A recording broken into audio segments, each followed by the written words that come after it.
Okay, welcome everybody. Good afternoon, welcome. I'm Lauren Wilcox. I'm the director of the University of Cambridge Center for Gender Studies, and our center is a multidisciplinary center for research and teaching and public outreach on all aspects of gender and sexuality, hosting MPhil and PhD programs as well. And here I'll take the opportunity to remind everyone that they can go on our website, gender.cam.ac.uk, and sign up for our newsletter for more information about events throughout the year. I want to particularly thank Joanna Bush for helping organize this event with Connie Tang, our Deputy Director Holly Porter, our tireless PhD student helpers, and the staff here at Corpus Christi as well. After this talk, we'll have a brief Q&A, and then you all are invited to join us for a drink in the lobby. The Juliet Mitchell Lecture was generously funded by the Staples Trust and Peter and Jessica Frankopan to honor the incredible achievements of our founding director of our center, Professor Juliet Mitchell. And we are very grateful to them.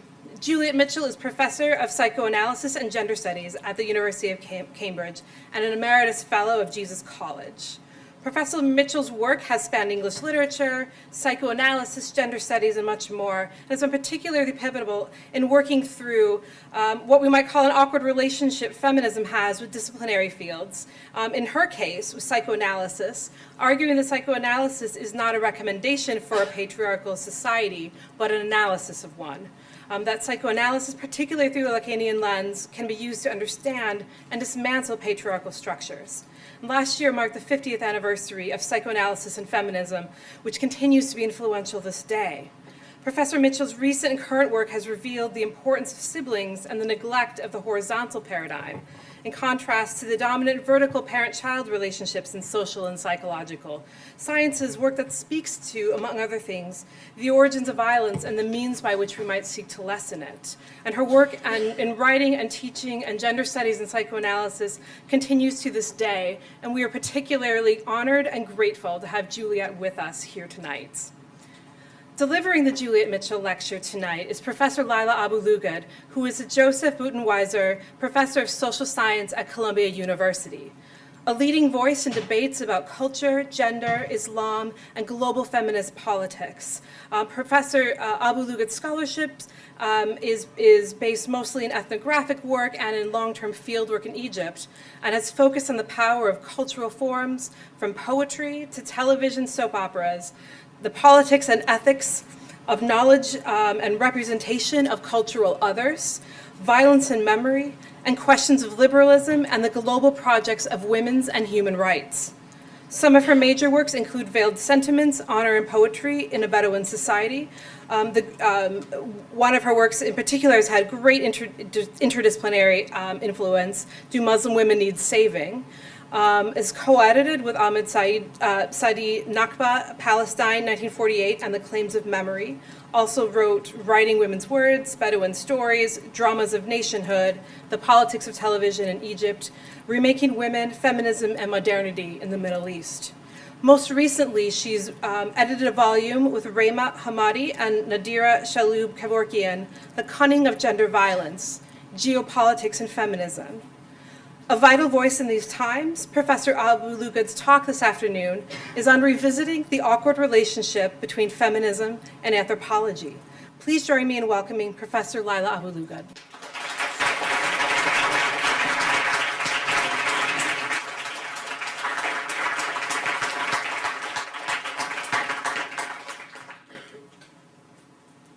Wow, this is amazing to see all of you. I wanted to thank you for your introduction and for the honor of this invitation to give the Juliet Mitchell Lecture. Thank you, Joanna Bush, and the whole team at the Gender Studies Center here for making all the arrangements and actually bringing us all together. Can everybody hear? Oh, good. I have to confess that I feel a bit awestruck giving a lecture that carries Juliet Mitchell's name and trying to live up to the legacy of this pioneering feminist theorist. She's truly legendary for my generation especially, but I think continuing, which is kind of a remarkable thing. Although, as you'll see, her intellectual formation and mine are quite different from each other. The one thing I thought we did have in common was something that Lauren just mentioned, which is an interest in working through awkward relationships. And Juliet Mitchell, of course, is known for this brilliant consideration of the awkward relationship between psychoanalysis and feminism, and also between Marxism and feminism. I'm talking about the awkward relationship between anthropology and feminism. And in that sense, I'm honoring also another admired colleague, Marilyn Strathern. And I was suddenly worried that, I'm not British, so I don't know what the etiquette is and whether I should be referring to them as Dame. So forgive me if I was supposed to do that. And I wanted to say just a word, too, about this lecture. This is actually the first academic paper I've given for the last 2 years of the Gaza genocide. I'd begun working on it before, but I set it aside, like I set aside most things, because I felt our academic work it was hard to continue with the academic work as usual, given the horror of what was happening in Gaza with Palestinians. But this invitation helped bring me back, and hopefully the ceasefire, at least for as long as it lasts, will help a little bit. And I really look forward to engaging with you about these ideas that I'm still developing, so it's a bit of a work in progress still. So almost 40 years ago, is this fine? The anthropologist Marilyn Strathern published an article in Science, which was then a pretty newly established American Journal of Women in Culture and Society, and it was titled An Awkward Relationship, The Case of Feminism and Anthropology. And she argued against the idea that feminist perspectives could bring about a paradigm shift in anthropology. The two intellectual fields, she argued, differed in their subject matters, their scholarly practices, and most specifically in the ways that they each dealt with difference. Anthropology is comparative in its attempt to understand and represent difference while questioning the self, whereas the core of feminism is, she said, an antagonistic view of difference and a practice of challenging the other, in this case men and patriarchy. In a passing sentence, she characterizes feminism as ethnocentric. Now, these were the very early days of feminist anthropology, a field that has widened to encompass and critique many forms of power and domination, and it's hardly recognizable today from the debates of the late the 1970s and 80s about women and gender that Strathern was responding to. There are now thoughtful textbooks, even. There's one by Dana Ann Davies and Krista Craven called Feminist Ethnography that draws new genealogies and offers methodologies, reflections on ethics, and affirmations of activism. In a recent review article, the anthropologist Lila Mahmoud insists that many of the early feminist contributions, such as the focus on embodiment, the analysis of power in the fieldwork encounter, reflexivity, giving voice to the subjects, and refusing the God's eye views in ethnography, have actually become mainstream tenets of ethnographic methods and writing. And but she deplores the fact that the marginalization of feminist anthropology within the field has not actually diminished. She writes, feminist anthropology has paradoxically been relegated to the margins of the discipline it helped shape, of what anthropology is now. In a less pessimistic vein than Strathern, though, Mahmoud concludes brightly that feminist anthropology could give hope to a discipline that some have famously said should burn, And she retorts that has long been on a slow burn for Black, brown, queer, indigenous, and feminist scholars. And she suggests that feminism and queer studies could now force a paradigm shift in anthropology, turning it into an anti-racist, anti-capitalist, anti-fascist, decolonial, and abolitionist feminist project, unquote. I'm not so convinced that this aspirational vision would actually solve the knotty problem of the awkward relationship of anthropology to feminism. So what I wanted to do with you this evening, you keep calling it afternoon, but the borderline, it'll be evening once we get our drinks out there. I wanted to revisit with you the formulation of the awkwardness between anthropology and feminism. And I'm going to reflect on the ambivalences that I've experienced over the years and talk about how I've confronted this awkwardness in my own work, going back to the formative fieldwork that resulted in my first book, Veiled Sentiments, which was a long time ago now. I'm going to tell some stories about my encounters with three women I've admired. A Bedouin woman I call Gatifa, who was my key mentor in my first fieldwork with Aulad Ali in Egypt in the late 70s and early 80s, and two compelling feminist theorists, Adrienne Rich and Sarah Ahmed, whose work I read later. Because of my awful graduate training in the second half of the 1970s, I had barely been exposed to the emerging field of feminist anthropology when I went to do my dissertation research in Egypt. I knew I was interested in women and gender relations. I intended and expected to work mostly with women, though it did turn out a bit differently because of the extraordinary character of the man who headed the family that I lived with. Now, the ferment in anthropology and the debates about decolonizing research pushed me recently, like now, to some reflexive introspection about how to acknowledge my indebtedness to the unique set of people and experiences that formed me during my first field work, especially Gatifa, the woman whose household I lived in. As anthropologists, we are all more keenly aware now of the uneven power and privileges that shape our work. But what I still think is most distinctive about us as anthropologists is the way that we live and think intimately with all those from whom we learn as we move from field to home, to use that imperfect binary. I had seen myself as vaguely connected to the community that I was working with in the field in terms of having Arab Muslim roots, though I did not belong in this community at all. But for us as scholars, the academy becomes our home, one of our key homes when we come home from the field.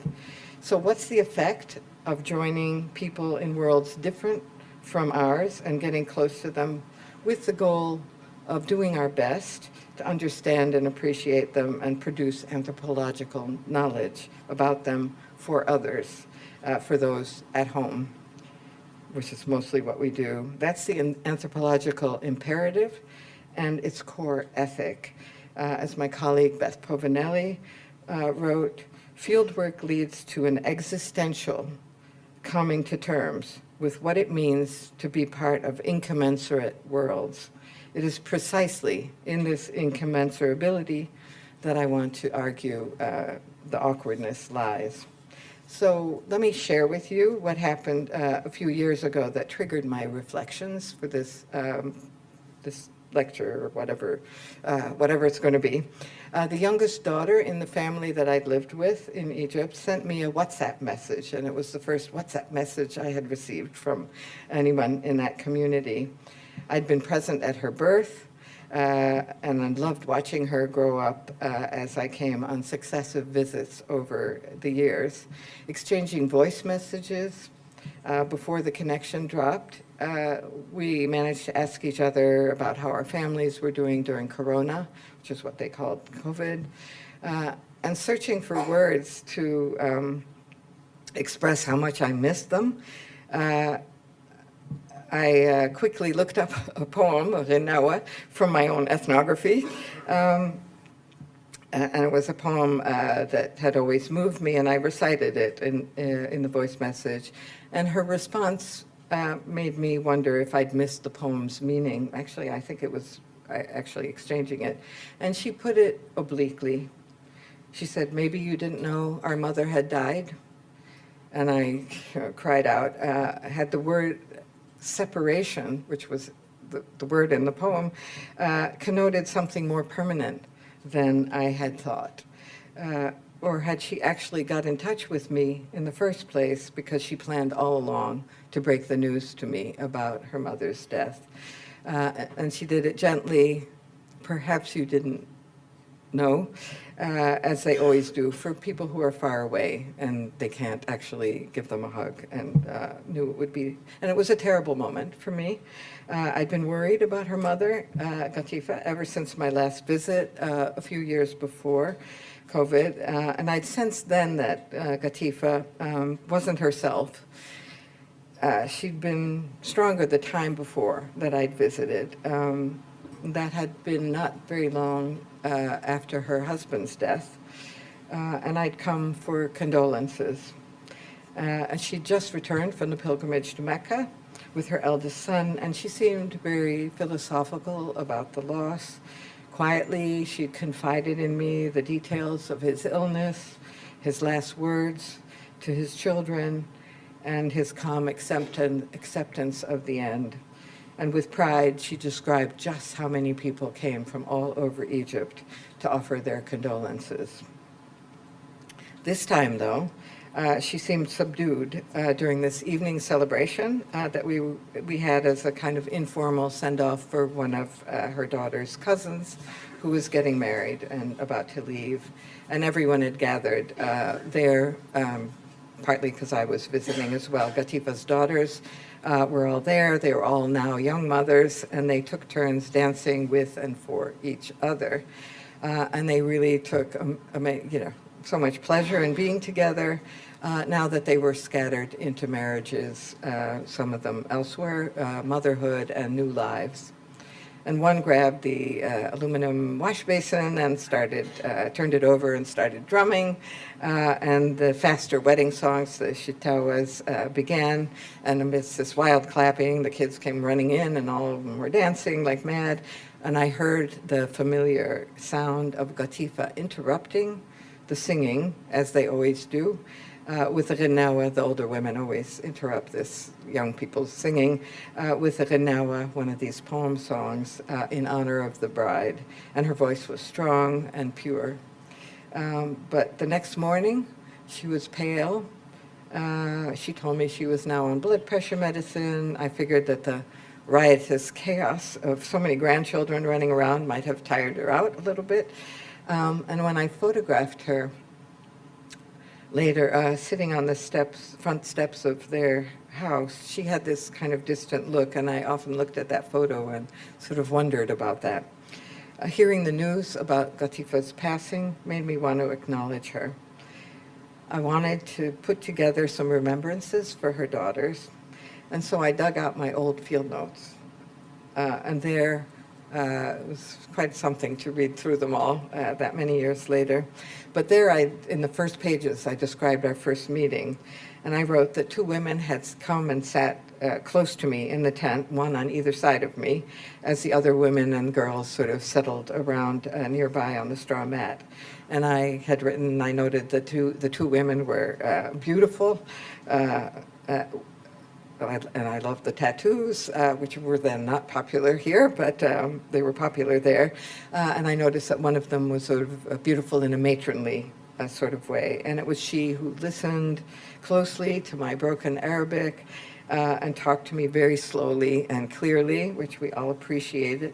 And it was she who would become my mother when, as the Hajj, as we came to call him, the head of the family who took me in, and her husband told me I was to consider myself his daughter. And she would repeat to people meeting me for the first time that he had instructed them to treat me as family not stranger, garib, not gharib. And it turned out the two women were co-wives. I was curious about this, and she gave me a pat story, as far as I could understand it, whose layers would actually unfold over the years.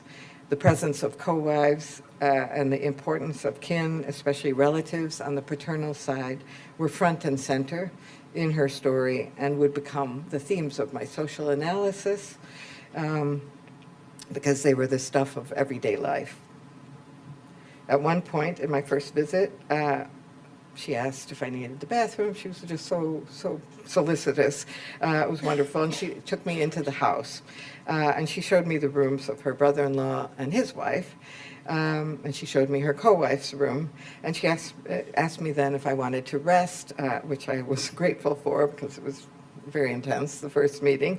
And we went into her room and lay down on the low mattress. And she told me that the Hajj had a third wife who was living in the nearby town. Then she mentioned that the Hajj had informed her that they were going to move to their new house, to the big new house that they had built across the road. And she said it would be more comfortable for me. This was my first moment of embarrassment at how my presence might impose on them. And I asked her some naive anthropological questions, anthropology-type questions. Did the women go to weddings or other events together? No, she said, only she and the Hajj would go. And she had taken this as a question about co-wives. And when I asked if the Hajj's younger brother had more than one wife, she said no, but he wanted to marry. And she said, we women like to have another wife to help with the work. Now, I've expressed my gratitude for the Hajj, my host father, in multiple publications, and I'm pretty sure that he got a lot out of knowing and teaching me. But as I read my field notes, I began to think that I hadn't given Gatifa her due. She was the senior wife on whom fell the main burden of hosting me and caring for me. How mutual were the feelings and affections between us? I worried, could my relationship with the community, and particularly her, be judged extractive? These are the charges that motivate the reflexive apologies that anthropologists are increasingly making. How had Gatifa felt about me? I was imposed on her because her husband had agreed to take me in. I depended on her day in and day out because I was part of her household. I learned more from Gatifa than anyone else about how women in this community experienced their lives. I followed her around. I talked with her. I tried to help out with some of the chores that kept everyone busy. I listened attentively as she talked to others who were much better conversational companions than I was. I observed how she interacted with people and how she raised her children to live up to the ideals of the community. I also came to know how she and her husband got along. And my debts were not just intellectual for the person in me who would become an anthropologist. The experiences of living with Gatifa and her family were indelible. Gatifa would show me how this business of having co-wives was handled, especially when the third wife finally moved in with us in our new house. She taught me about the difference between strangers and kin, strangers and relatives, and that was partly because her husband was, the Hajj was a big mediator and kind of local judge and had this endless stream of visitors, so we knew the difference.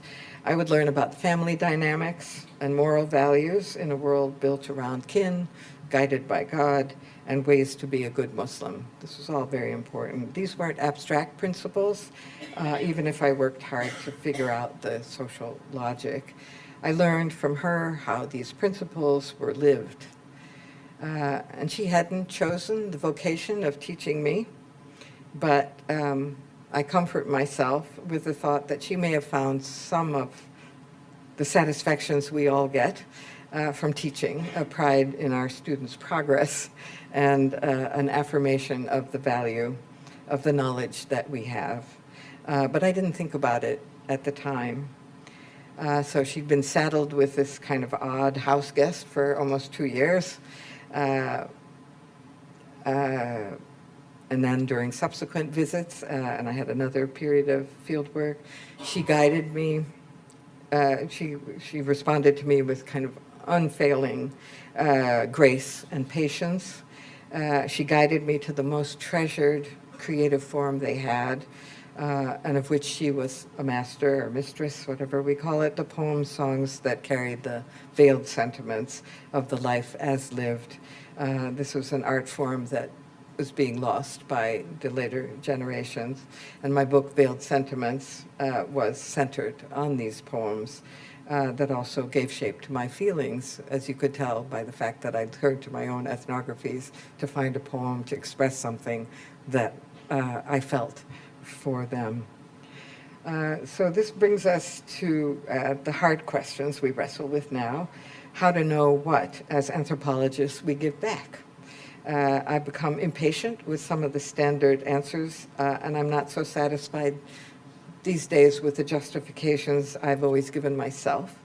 I had comforted myself over the years with the thought that despite having no direct personal value for the actual individuals I'd lived with and worked with in Egypt, my writing in the West about any Muslim and Arab community would contribute by humanizing groups like them that dominant societies and groups disdain or vilify. But I began to ask myself, speaking truth to power, something like that. But I began to ask myself whether there might be less grand and high-minded things that we give back to those who give us so much. Could my presence in Gatifa's life have had some unexpected value for her? By the time I came to live with them, a month after this first meeting, they were in this large house they built across the road from the rest of the extended family, and it was still unfinished. Rooms had been allocated to the Hajj's second wife and to his brother, but neither had yet moved in, and it was just Gatifa and her kids, though they begged for help from the women in the community because of the enormous work of hosting all those who came to congratulate the family on their new house.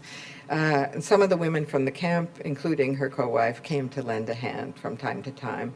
But the move had exacerbated what I would learn later was her sense of isolation from the other women. I can tell you why later, but anyway, but I was not the reason that they had moved to this house, or that they built this new house, just the occasion for actually moving. The space was tight in their old house, the children were growing up, but the move did change her life. Her rugs were piled up on the wooden chest in her new bedroom. She was surrounded by her children and very busy with them, but not the other women who had been her social world. Her co-wife, her mother-in-law, her many cousins, and sisters-in-law. We had plenty of visitors, but Gatifa had mostly to turn to her children and me for company, at least for the first year, until the third wife, co-wife, joined us, and her brother-in-law took a second wife and brought her to live with us too. How did she feel? There I was, following her around, not competent enough to help her with most of the work, trying to talk to everybody I could, staying up late to write my field notes. After supper, I would sit with her and the kids, often with a little one falling asleep in my lap. I helped put away the things for the night. I massaged her back when she was pregnant. I brought her, fizzies, vitamin C things for her indigestion. But what kind of company was I? But there was another side to this move that was positive. She told me when I returned for a visit almost 10 years later that she'd never spent much time with her husband until they moved to this house. Normally, he had spent his free time with his brothers and cousins and the boys of the encampment, which was now permanent because they'd all built houses as well. And that's why she said that's why she was so quiet when we used to sit together and so uncomfortable around him when I first came to live with them.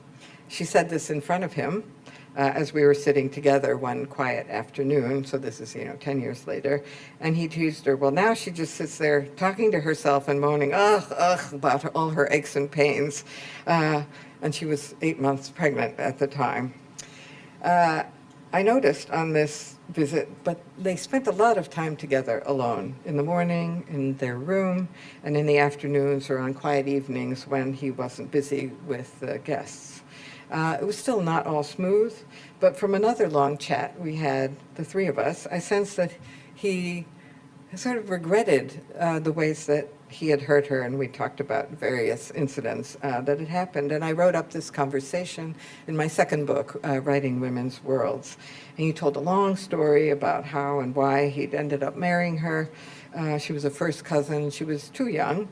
But he did this partly to protect her, because she was an orphaned cousin, and partly to keep his dead uncle's spirit alive, sort of keeping her in the family and taking care of her. And he gave a sense of the affection and care that he felt for her, his own troubles and the tough times that he'd faced when he was left responsible after his father had died, and grandfather in the same year as this uncle, her father. He said but then he said, but then she came around when she got older, and mischievously he looked at her when he said, and the older she got, the more beautiful she got. And she interrupted to mutter something about something, but he protested, and he said, I'm telling you the truth, Lila.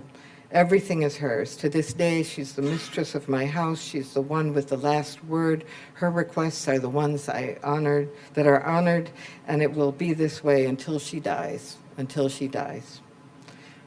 Now, her own version of the wedding had been a little bit different than his. She said she'd cried and missed her mother and ran away at night to sleep with her grandmother. She was only 13 at the time. But when I asked her, so was the Hajj good to you? She said, yes, of course. I wouldn't have stayed if not. He turned out to be good. And 20 years after this conversation and a year after the Hajj had died, we were reminiscing about his many great qualities. And I commented that she was very much like him. And as if it were totally obvious, she simply said, aren't we first cousins? I wish I had let her know then how much I appreciated her other qualities, ones that her husband didn't have, the kind of calm gravitas, the compassion, and the kindness. Her mother's sister confided once to me that the other women resented her because outsiders always liked her. It was a role that was thrust upon her as the senior wife, and I was one of the outsiders to whom she was so gracious, and I did love her. Surely it must sometimes have been trying to have me around and to have me taking so much of her husband's time. That was something I gave some thought to later.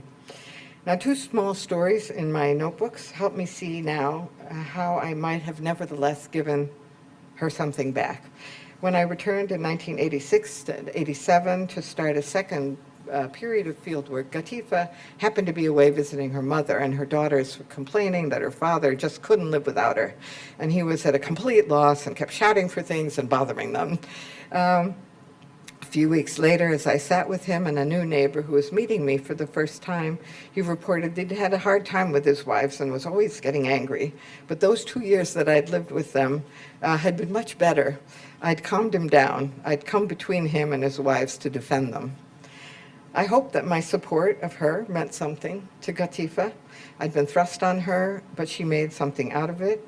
And maybe her situation as the Hajj's senior wife, his cousin, and of the Patra line demanded this dignified behavior.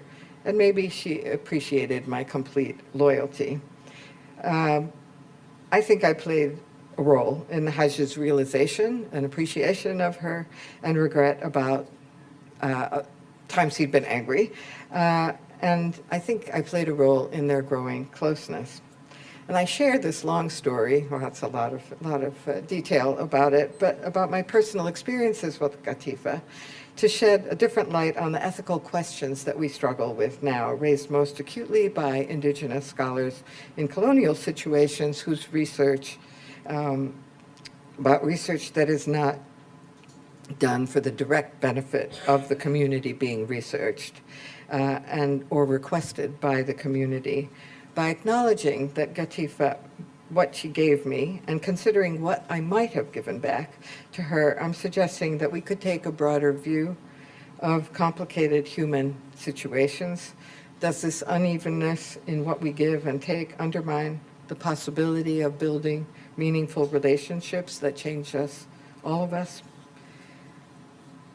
Might my intrusion and presence in their lives for those years have actually enriched their experiences, their understandings of the world, like it enriched mine? Might it have introduced new feelings and attachments that stretched the meaning of being related by blood? Did my being there help deepen Gatifa's marriage to the Hajj, making these two life partners better able to appreciate one another? My intellectual debts are many, for sure, but the question is, do they begrudge these to me? I think they took pride in what I learned. And I was deeply changed by them. I learned life lessons about what was possible. I still find myself judging what I see around me through their values. Gatifa had introduced me to the phenomenon of co-wives and the different way of understanding what marriage could mean. She helped me accept the complex and contradictory nature of a gendered social world organized through bonds of family and patriline. Veiled Sentiments unpacked the logic of family and honor, but because of what Gatifa taught me about the Ginawas, the songs, the book revealed surprising aspects of how this logic was actually lived. This led me to push later in my book, Writing Women's Worlds, for an ethnography of the particular, as I'm sure some of you have studied, and the intimacy of living so fully with this complicated family, so different from mine, in a social world so different from the one I came from and returned to, made me see the violence of generalizing about cultural groups. Individuals dealt so differently with their circumstances. Individuals changed over time. Individuals were affected by their experiences, including having a young and sometimes anxious young woman trying to become an anthropologist living with them. So this led me to want to write against culture, as one of my articles is called. But in terms of the question of feminism, the most lasting influence for me of these experiences was that I had listened and learned and appreciated the complexity of women's lives in what could easily be described and denounced as a patriarchal culture. I saw how Gatifa and others were committed to the moral correctness of the gender separation and the principles of gender inequality, not to mention patrilineal family organization. They certainly lived polygyny differently than I could have imagined. And it was different in each marriage that I got to know when I was with them. I couldn't but see how they led agentic lives in circumstances that feminists would condemn. They defended their dignity. They made fun of men. They had a keen sense of justice. It's just that they defined these differently. And I never met anyone, as I wrote in Do Muslim Women Need Saving, I never met anyone in that community who envied Western women. Gatifa made me question the ethnocentrism of feminism. Knowing her convinced me of its parochialism. I interrogated it in my later work when I widened my gaze and responded to the role I saw self-avowed feminists playing in geopolitics with regard to the Muslim world. I did this both in my book, Do Muslim Women Need Saving, and the article that most people read that I published before the book, and then in the more recent collaborative project that I did on the geopolitics of feminism that Lauren mentioned, which culminated in this book called The Cunning of Gender Violence, that I edited with two dear Palestinian colleagues, Rima Hamami and Nadra Shalhoub-Kevorkian. It was with Gatifa in mind that I found myself repelled by the patronizing feminist solidarity being offered to women like her, who would want to be rescued from their communities and their families, especially by foreign armies or platoons of experts on development or human rights. How dare feminists suggest that the military invasion of Afghanistan could be in the name of saving its women? Gayatri Spivak called it an alibi. White women saving brown women from brown men. As Saba Mahmood taught us, if you save someone from something, you are saving them to something, and there's a violence in this.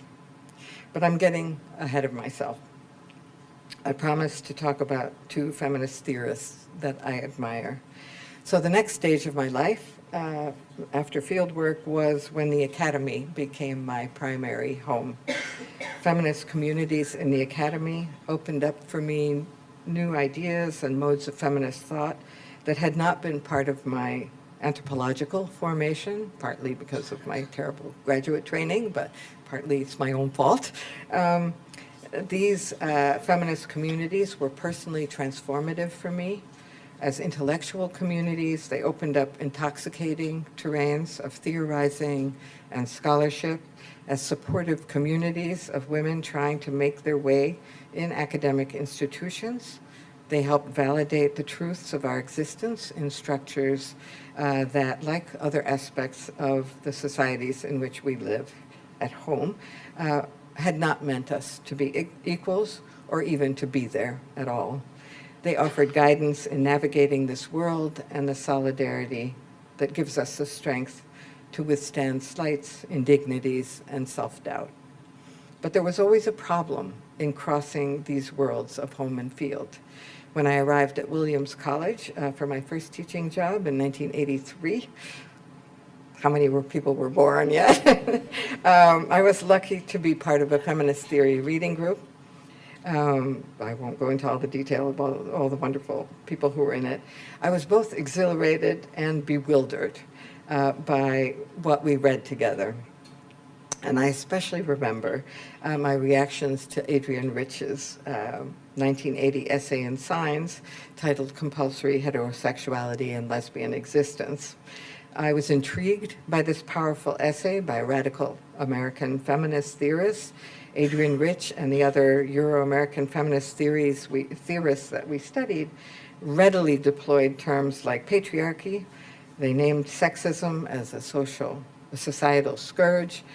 They collapsed multiple practices and gender arrangements into a universal institution of women's oppression.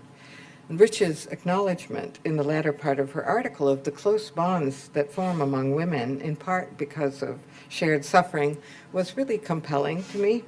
I'd seen those bonds in Egypt, in that community, and wasn't my first published article written for a conference called Communities of Women that was sponsored by by feminist scholars in the journal Signs. And this is the same journal where Marilyn Strathern would 2 years later publish her article on the awkward relationship between anthropology and feminism. And I titled it A Community of Secrets. And it was about what it meant for women like those that I'd lived with in the Bedouin community in Egypt to live in deliberately sex-segregated worlds. But I couldn't have seen this community of women more differently than from the way Rich did. She lumped together arranged marriages, virginity expectations, and division of labor that I had witnessed with foot binding in China, sati or widow burning in India, female genital mutilation, as they called it then, in Africa, and witch burning in colonial New England. And she approved of the radical feminist theologian Mary Daly, who denounced all these practices as patriarchal torture. And I kept muttering to myself as I read Rich in the early, 1980s, well, you could see it that way, but the women themselves don't. And I bristled at the way her interpretations obscured the most important dimensions of gender and sociality in the community that I knew. Yes, I saw the close bonds in everyday life among women who spent most of their time together and shared with each other their suffering, but they protected their world from intrusion from men, and the bonds were rife with, complicated things, including hierarchies. More importantly, the women's ties were cross-cut by the powerfully affective and political bonds of kinship, which meant the men in their lives. Why was cousin marriage the ideal? She said, aren't we cousins? Which meant, Latifah had said, of course, we're first cousins. That's why we're alike. These were crucial to women's social identities, to their respect, to their rights, and to their affections.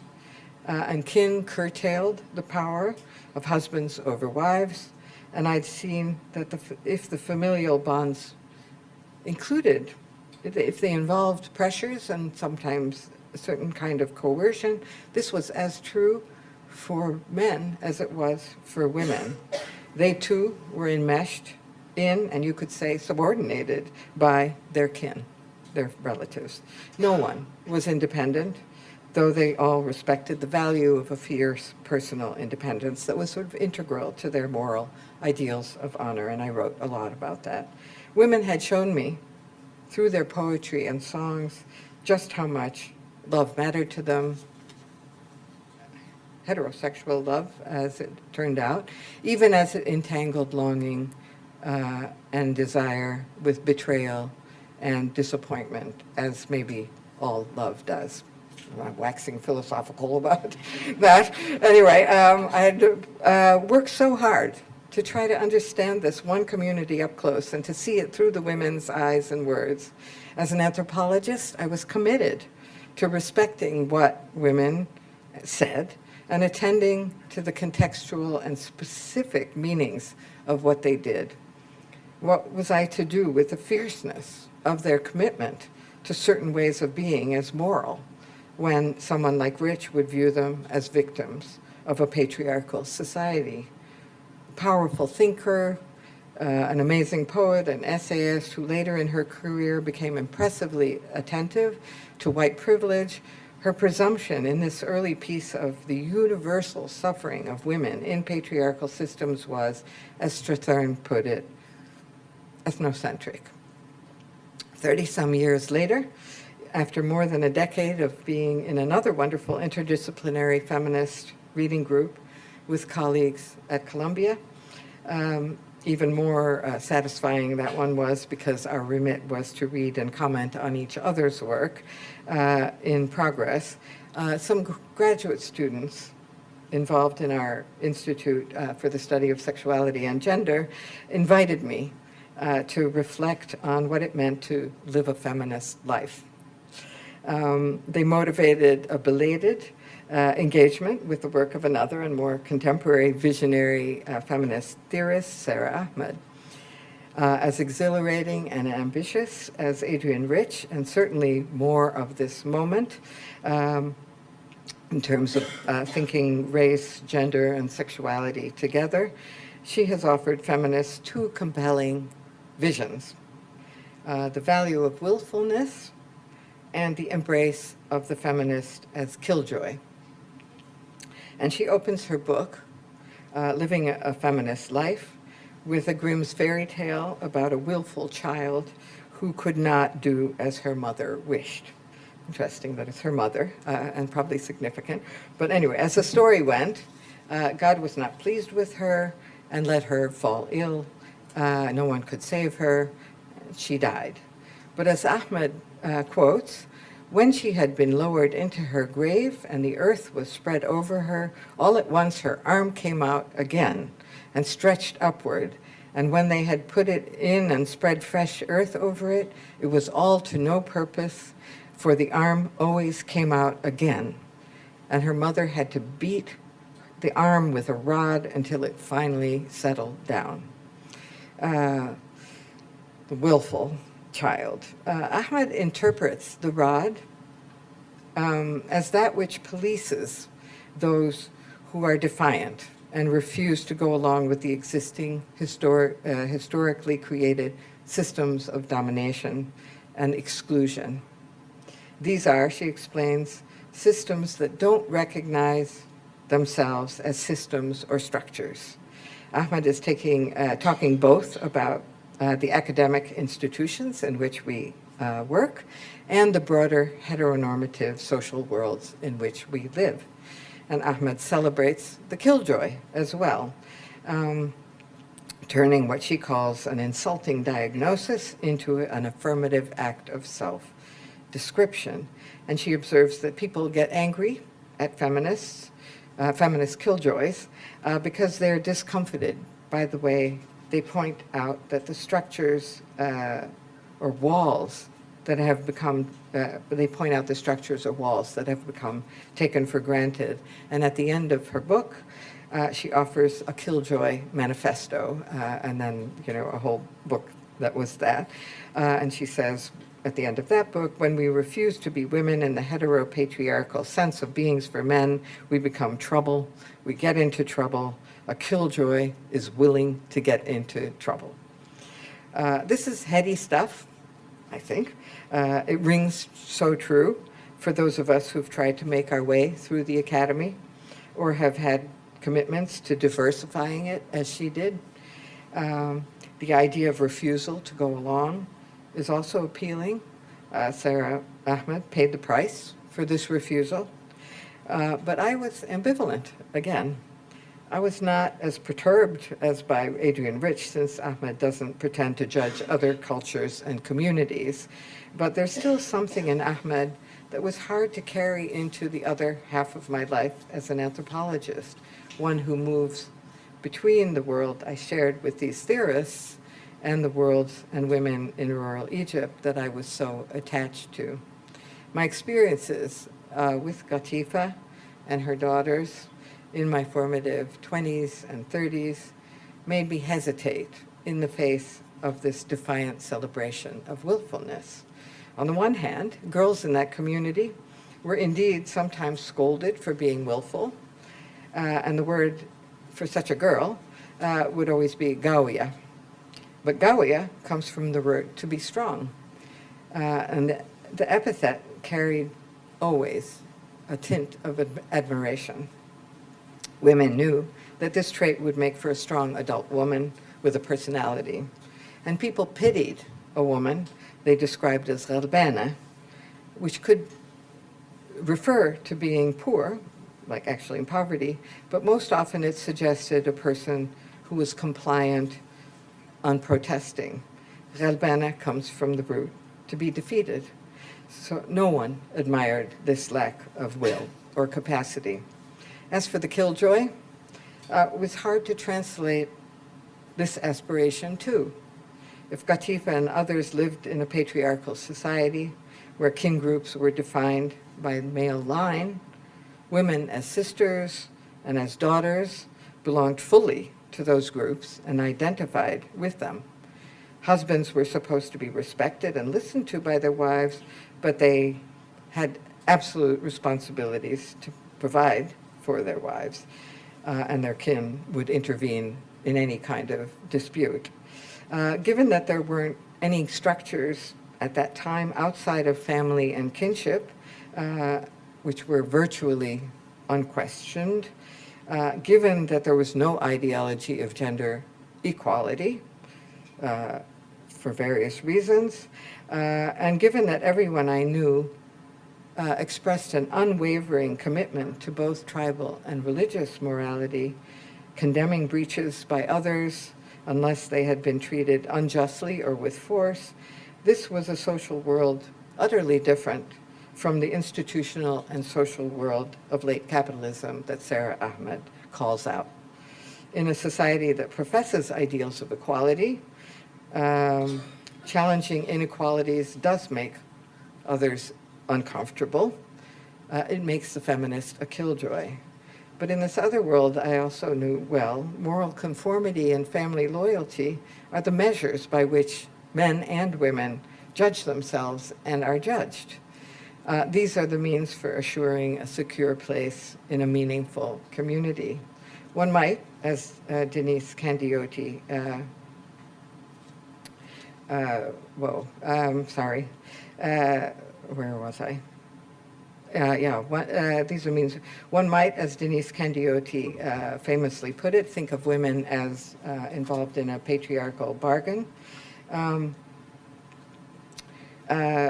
trading autonomy and respect for belonging. But what I saw was that the rewards of belonging in family and community were too rich to imagine non-participation, even while specific injustices were actively resisted and attempts at male dominance often mocked.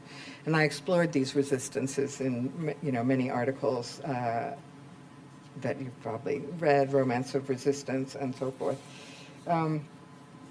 Sorry, I'm getting myself confused. At home, in my own social worlds and institutions, of course, Ahmed's critiques resonated, and I thrilled to the defiance of a killjoy who revealed the ongoing structures of domination that are gaslighted for all of us. But in this other world of women, as an anthropologist and longtime friend, I had come to understand and empathize with the key liberal feminist terms of the terms like liberal freedom, equality, individual autonomy. In that world, these were sort of alien, or at least differently interpreted. And again, as Saba Mahmood has taught us, the idea of agency as transgressive of norms, a concept so fundamental to Western feminism and even transnational or non-white feminism, I think needs to be parochialized. Conformity to, she argued, as I'm sure some of you know, is also a form of agency.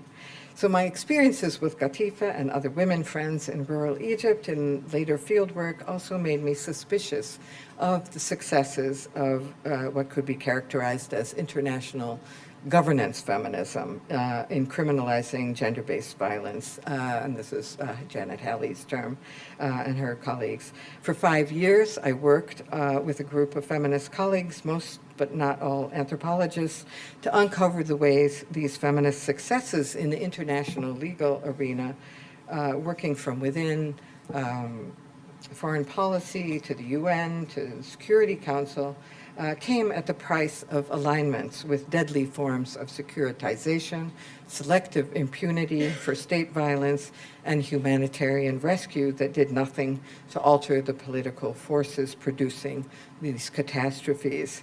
And the latter was shown very brilliantly in the chapter by my colleague Rima Hamami on Gaza, written before October 7th, when the world and those people that she was writing about, were getting slaughtered.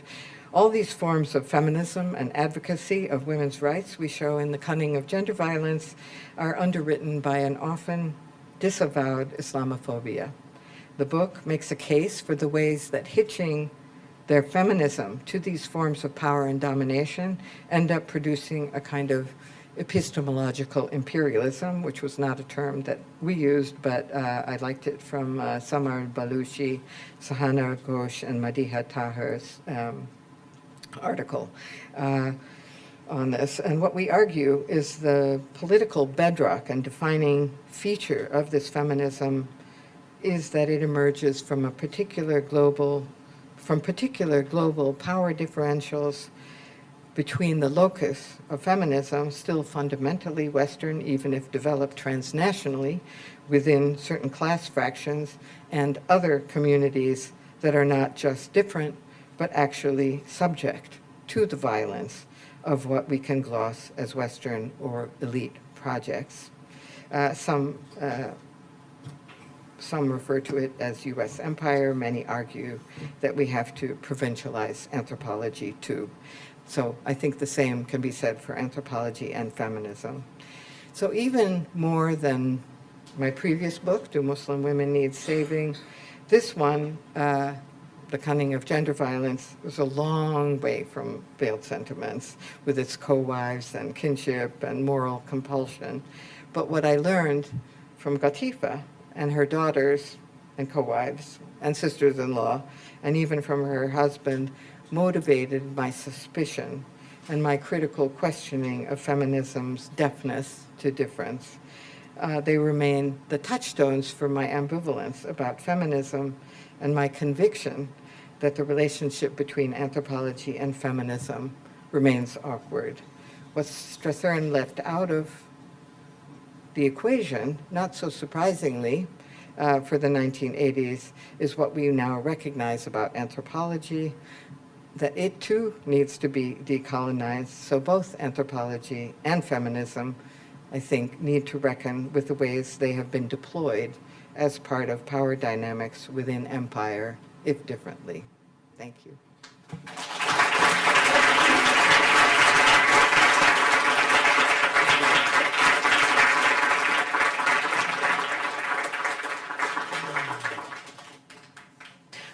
So kind of much in your rich talk about all of these and these different dynamics, and I think what kind of struck me is, I mean, I guess I was hoping for resolution between anthropology and feminism, but no, you quite rightly, right, have pointed out that in some cases, right, that's we're still kind of working with a lot of tensions. And I know, particularly thinking about, I've got, a lot of our students here in the room who are thinking of, who are really grappling with the extractive nature of a lot of academic, of a lot of academic work as well. And and that you so kind of beautifully work through in various ways from, again, a kind of it strikes me as a kind of later appreciation for maybe how it was not quite so one-sided, right, with one of your, interlocutors or one of your family, Yeah. Kind of adopted family became there to, as what strikes me as a feature, of some of your later work, which is using this anthropological knowledge to perform a very strong critique of certain forms of feminism or things that travel under the name of feminism, to enact, in fact, to help decolonize feminism, we might say, under that broad heading, for that as well. So I'm really interested in kind of hearing from kind of reactions and questions from people in the room. About this, I mean, or what, I mean, maybe we can start with this. What would you tell, say, a PhD student today? I was going to ask you this. Please help me supervise my students. Yeah, no, I think that's the million-dollar question, right? I actually am never very good at giving advice. Sorry, is this in the way? Can you see us? Yeah, I always say that, thank goodness. Well, usually people say, what should I do when I'm doing development or getting out in the world? And I say, no, thank God I don't have to do that. I'm just an academic. But now if you tell me, what do I tell our students? I think we all struggle with this. And what I tried to sort of say here was that it really, I can't quite resolve it. One of the things that, just one word about The Cunning of Gender Violence, that book was a very different kind of project for me, and even my own chapter in there had nothing to do with anthropology. It was sort of critique of CVE and securitization. But what we were really insistent on saying in the introduction was that this was an internal critique of feminism. I mean, we took on Janet Halley's idea about governance feminism, but we're not outside of feminism. We're all feminists, but it's an internal critique that we need to think about what feminism is and how it should be, and I haven't thought of decolonizing it, but yeah, I suppose in a sense, but I don't think it can be quite resolved, but that we should be thinking about it. And I just was trying to reflect on my own, trajectory and why this continued to be a problem for me. And The Cunning of Gender Violence did a very different kind of critique of, I think governance feminism is a little easier to critique than some other forms because it latches itself onto power institutions, powerful institutions that themselves are not feminist, but latches on to, the Security Council. Since when has the Security Council ever done us any good? It latches itself onto, states and legal systems. I'm not sure that they're feminist to begin with. And so when you attach yourself, you are then in a way limited by what you can do within it. But no, we all struggle with that, I think, and that's, but interesting to think about and, to be reflexive about it. But it was, yeah, I mean, I've had doubts about everything that I've done. I was thinking, somebody asked me a question when I was in Paris, and I said, well, about ethnography or something like that. And, the ethnography was incredibly important to me. But when I wrote the 30th anniversary edition of Veiled Sentiments, if you can imagine, I had to write an afterword, or they wanted me to rewrite it or something. And it was one of the people who reviewed it before it was published, the afterward said, you shouldn't be so depressed about what you've done, because there was some way in which I just thought, I don't want to do this anymore. It's none of anybody's business what goes on in this community. So I had this kind of, I don't think they begrudge me what I did, but I felt I didn't want to be the instrument for revealing their lives to other people who might have other interests or whatever. So I had this kind of deep self-doubt about ethnography and anthropology, and I'm not sure we can get around it. The sort of critiques in indigenous studies, I think, are about, extractive research and, doing it for the community. And if they didn't ask you to do it, then you shouldn't do it. I'm not sure I'm quite there, but I've been thinking about those issues as well. But I don't know where I'd love to hear if people have ideas about feminism and what it should do, given these kinds of questions. Okay. There's somebody desperate over there. Can I start with you, please? The red glasses, yes. And I Yep, hope sorry. I can hear, so speak up. Oh, yeah, with the microphone. Very old, my voice doesn't carry.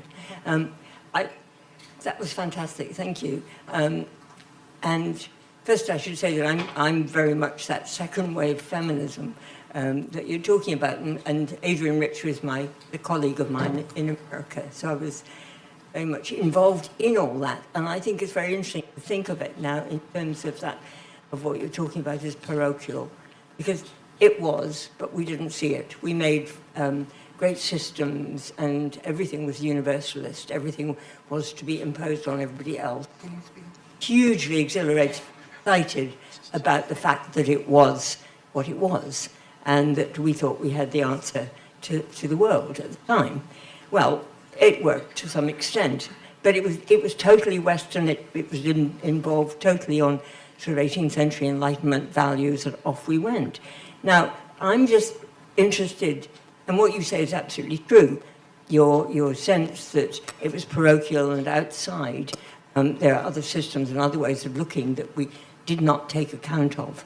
Now, do you think, obviously this is what you're developing, and it's can be developed hugely. Do you think that you could develop the same idea about that parochialism in terms of horizontal as well as vertical instead of horizontal, so that you look at the past and ask about the past, whether it might be looked at with perhaps less condescension, that we do look on it as we assume we want the past, or we look at literature, for example, which is my area, and we demand that it say what we want it to say.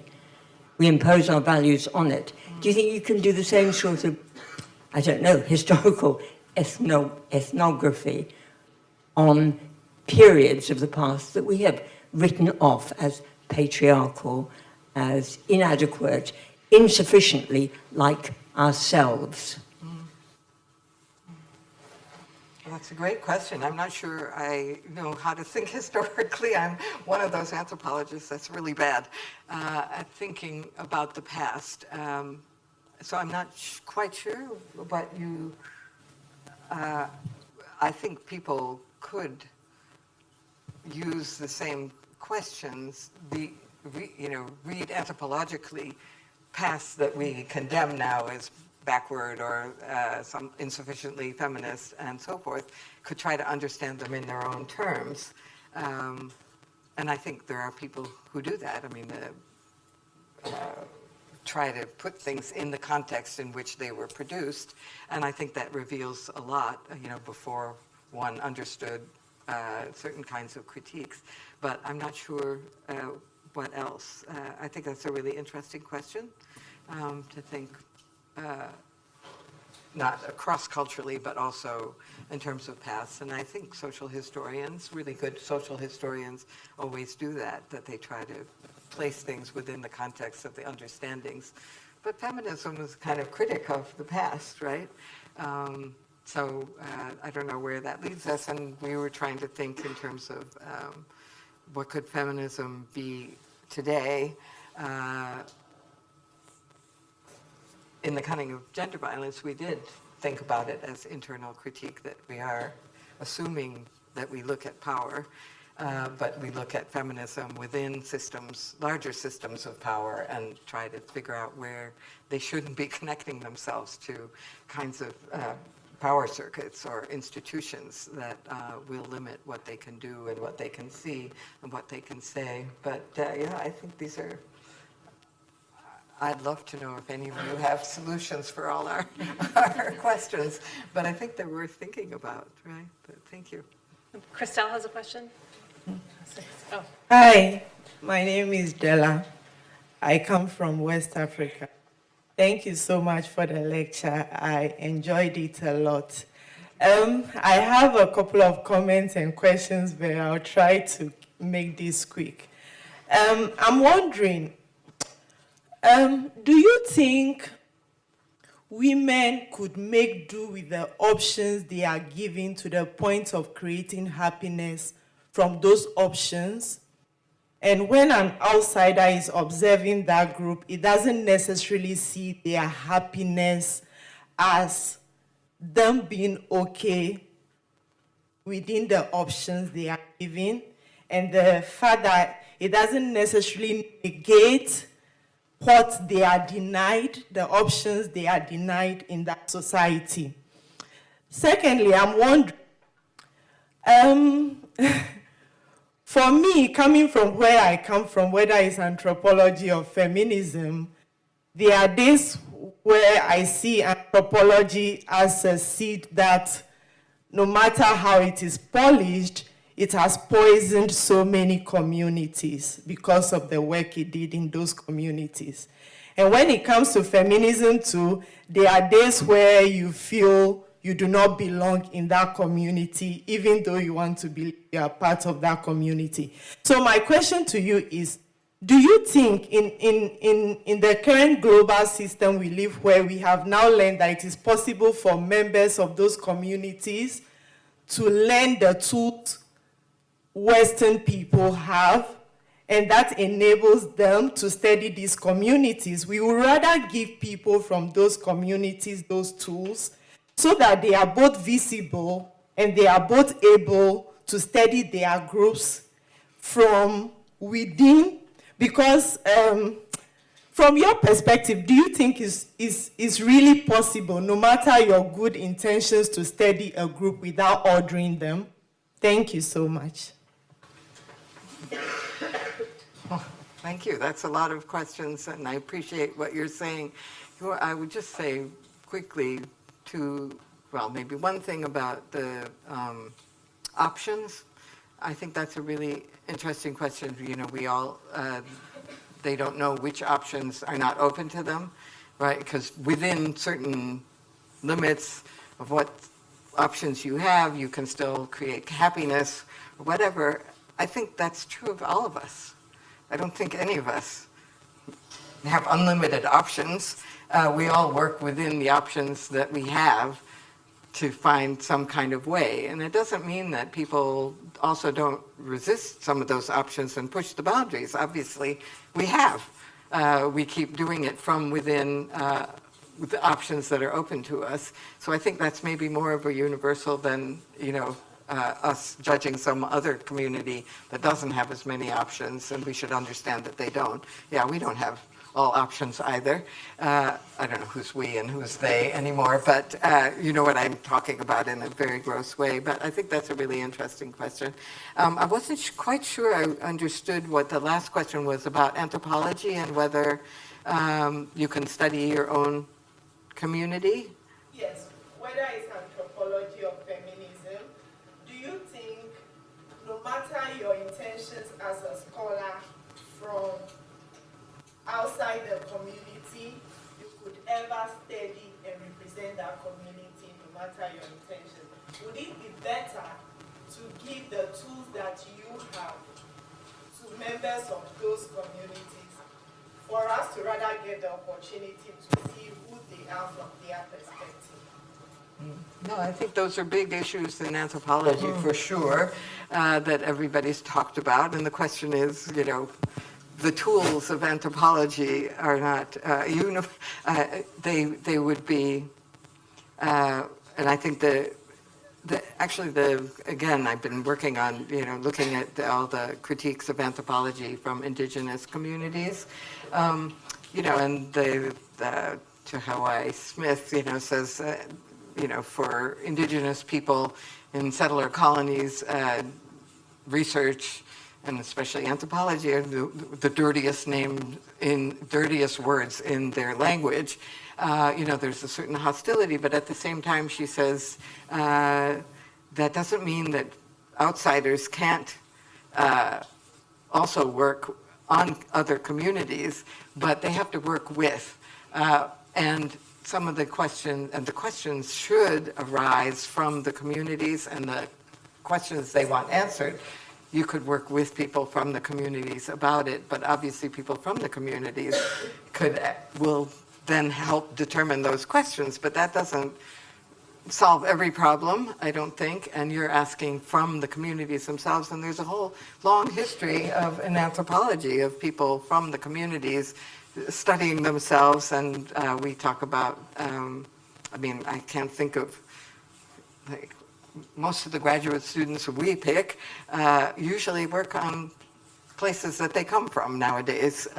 Maybe we pick those people, but I think anthropology has always had a history of what they call native anthropologists, which is an interesting term, but to study from within. But once you're trained in anthropology, you're already in some kind of larger system that has been historically produced and has its tools and has its questions and has its genealogy. So it isn't a native study of a native community in its own terms.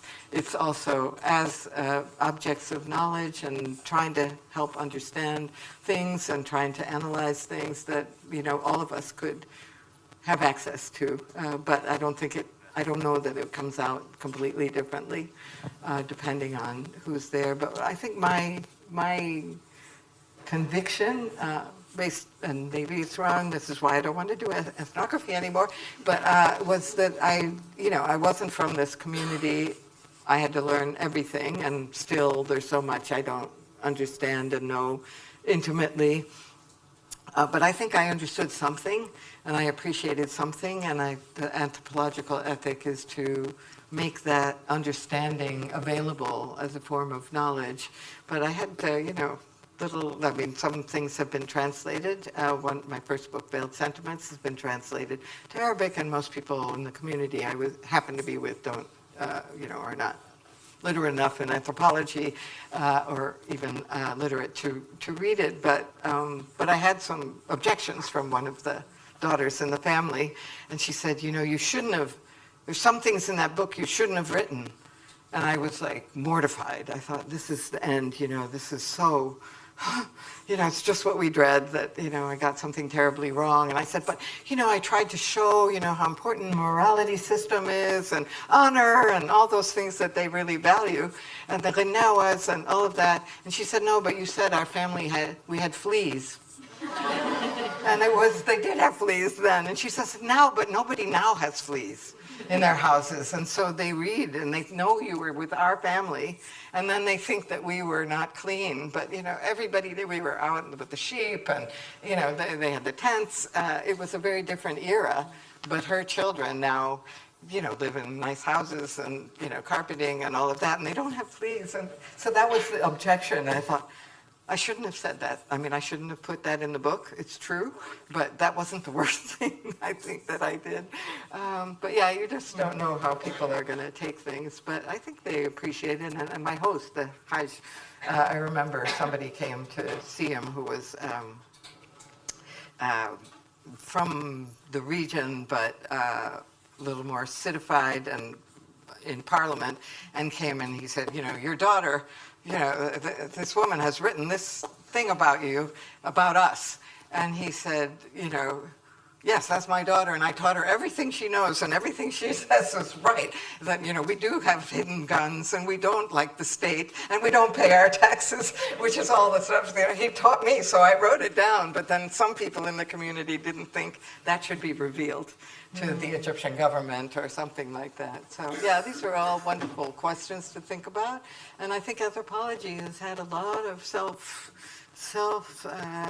what's it called? Thinking about itself and thinking about its history and thinking about what it has to offer, and how to,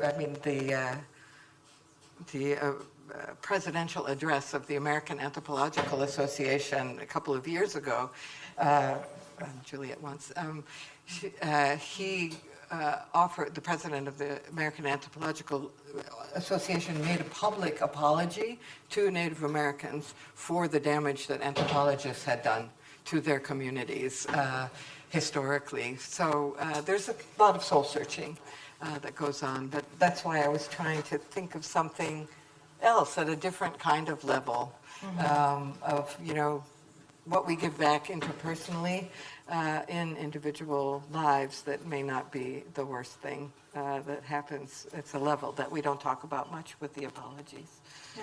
James, And why don't we take several? yeah, so that can I people- get first? I'd love to hear from you. Yeah, and then you hear Juliet. from me. Well, thank you very much for what extremely, actually a very important lecture, really important, one we can all take away to think about for a long time.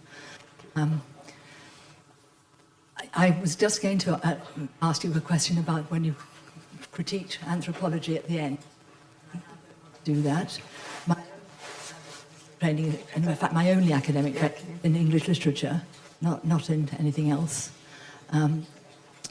But what I want to say is that people don't really know about psychoanalysis. Is the most important thing analyst does, and there are thousands of people who are calling themselves psychotherapists, etc., and they're doing interesting work, not putting it down at all. But if you're actually an psychoanalyst, the most important thing is that you have been a patient of psychoanalysis, and it's having a patient that is the key to being a psychoanalyst. You've done the same thing that you're now trying to help. The only person who knows about themselves is the patient themselves. The task is only to help insofar as they don't know what they know about themselves, if you see what I mean, but they're the only person. And so I moved from being an academic in English literature into training as an analyst, and to everybody, most of all my own immense surprise, I went on to practice as a psychoanalyst. And after about 25 years, I thought I needed to have some academic input again. I was doing academic things, but I wasn't in an academic training as an academic at all. So I applied for a job here in Cambridge, got it. And I would say that the difference for me is a difference that might be relevant for you in some ways, is that as a psychoanalyst, I think, as a practicing clinician, I mean, a lot of people who now write about psychoanalysis are, of course, not clinicians. They may write very brilliantly, but they're very much not clinicians. And if you think as a clinician, you think from the bottom upwards. And what I realized I needed to do was to think from the top downwards, because I think you need both. So for me, it is that, really, that I wondered any resonance for you as a just that one thinks from the bottom upwards, and one also needs to be able to analyze from the top downwards. Yeah. Thank you, Juliet. Thank you so much. Yeah, can we get, and Sarah, you're gonna be the last. Yeah. Sorry. Nope. Sarah. Sarah, right here, yeah. Here's my box. Thanks. Thanks so much for that incredibly beautiful lecture and also for your work over so many years. Well, I think, if Dara Ahmed were here, she would say you have been a brilliant killjoy within your own discipline. I wanted to ask you, though, back then in the 1980s, when, Western Massachusetts feminism, Audre Lorde, Adrienne, everybody all piling in, there was so much fighting. With so much conflict. It was so awkward.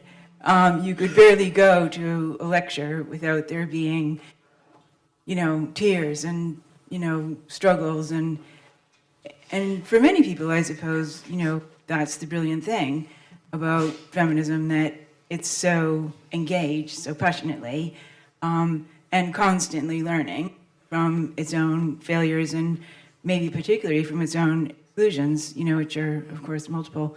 And in a way, the same thing was happening in anthropology. When I trained in anthropology in the 1980s in New York, it was constant fighting. People having shouting matches.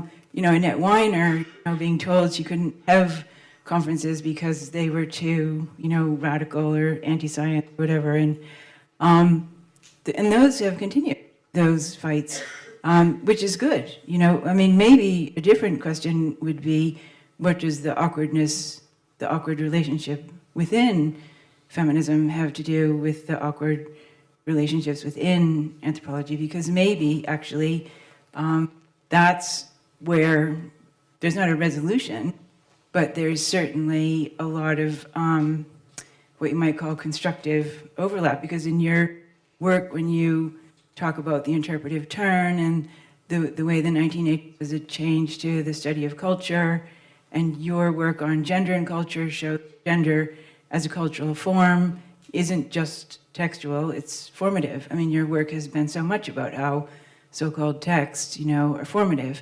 And that's certainly something we understand better today, that grammar, the politics of grammar, the politics of how the Gaza situation is being represented, the politics of the monstrosity and where it is seen to lie, is in a way something that feminism and anthropology have in common, that they have both come to recognize that those cultural forms are really so political.